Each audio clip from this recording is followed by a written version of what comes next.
నువ్వంటూ పుట్టినట్టు నా కొరకు ఆ చూకి అందలేదు ఇంతవరకు వచ్చింది గాని ఈడు ఒంటి వరకు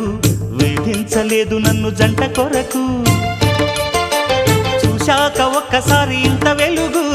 నా వంక రాను అంది కంటి కునుకు ఈ అల్లరి గారడి నీ లీల అనుకోనా నీ పేరు ప్రేమ అవునా ఇవాళే నిన్ను పోల్చుకుందా